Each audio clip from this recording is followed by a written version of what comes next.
Halo Sobat Fakta Area, kali ini saya akan membahas lebih lengkap tentang dua presiden Indonesia yang terlupakan.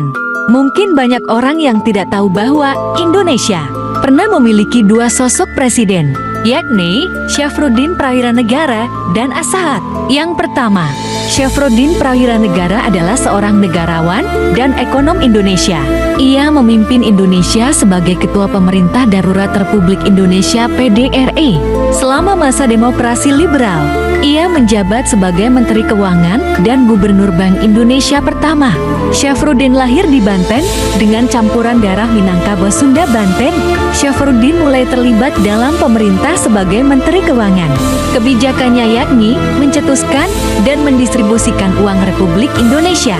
Pada tahun 1948, Syafruddin ditugaskan oleh Wakil Presiden dan Menteri Pertahanan Muhammad Hatta ke Bukit Tinggi, dan setelah pemimpin Republik Indonesia ditawan Belanda dalam agresi militer Belanda II, ia membentuk PDRI pada 22 Desember tahun 1948 setelah mengembalikan mandatnya kepada Soekarno pada 14 Juli tahun 1949. Syafruddin sempat menjadi Wakil Perdana Menteri sebelum ia ditunjuk kembali menjadi Menteri Keuangan.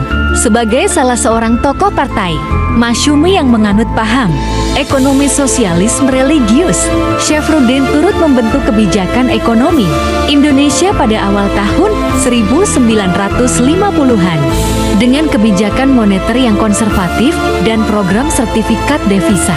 Kebijakannya yang paling terkenal, Gunting Syafruddin, bertujuan memangkas pasokan uang dengan memerintahkan pengguntingan uang terbitan Belanda.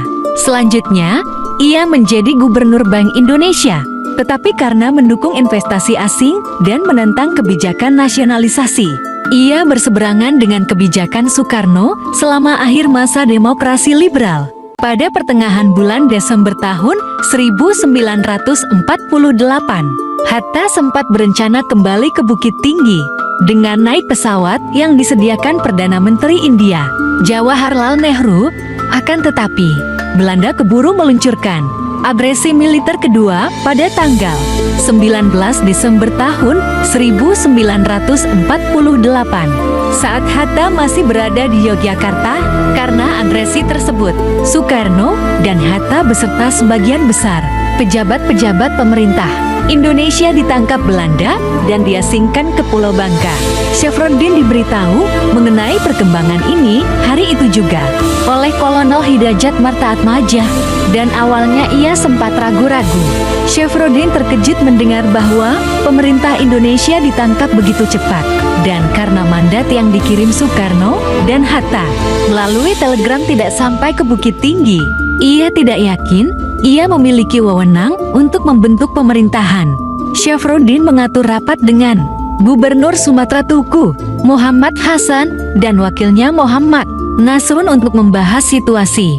Tetapi ketika pesawat tempur Belanda mulai terbang di Bukit Tinggi, rapat tersebut diakhiri. Mereka memutuskan untuk meninggalkan Bukit Tinggi dan berpindah ke Halaban. Dan pada tanggal 22 Desember Syafruddin mengumumkan didirikannya Pemerintah Darurat Republik Indonesia (PDRI).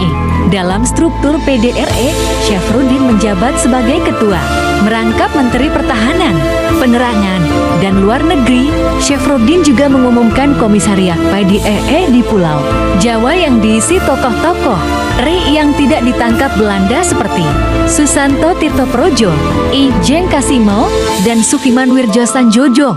Syafruddin memilih gelar Ketua di PDRI karena kurang yakin atas mandatnya untuk menggunakan gelar presiden di bawah tekanan internasional dan masih menghadapi perlawanan gerilya. Pihak Belanda mendekati Soekarno dan Hatta untuk berunding hingga menghasilkan Perjanjian Rom-Roijeng.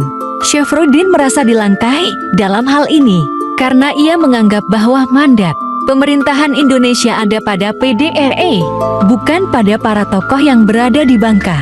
Menurut Syafruddin, Soekarno dan Hatta beserta para tokoh lain yang diasingkan di Pulau Bangka tidak mengetahui kekuatan militer PDRI. Hal itu terbukti ketika Hatta hendak menemui Syafruddin dengan pergi ke Aceh karena mengira PDRI memiliki markas di sana.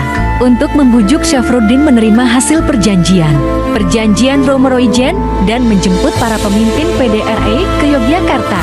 Hatta mengutus delegasi yang terdiri dari Muhammad Natsir, Johannes Limena, dan Abdul Halim ke Sumatera Barat. Syafruddin sempat menyatakan ketidaksetujuannya atas perjanjian Romeroijen. Tetapi setelah perundingan alot dengan delegasi Hatta di Padang Japang pada 6 Juli tahun 1949, ia bersedia menerimanya demi persatuan nasional. Pada 13 Juli tahun 1949, ia mengembalikan mandatnya selaku ketua PDRI ke Soekarno. Sekian dari sejarah rekam jejak dari Syafruddin Prawira Negara. Dan untuk pembahasan mengenai Asaat yang juga termasuk Presiden Indonesia yang terlupakan, akan dibahas di video selanjutnya. Terima kasih Sobat Fakta Area. Dukung channel kami dengan cara suka, komen, dan subscribe. Sampai jumpa.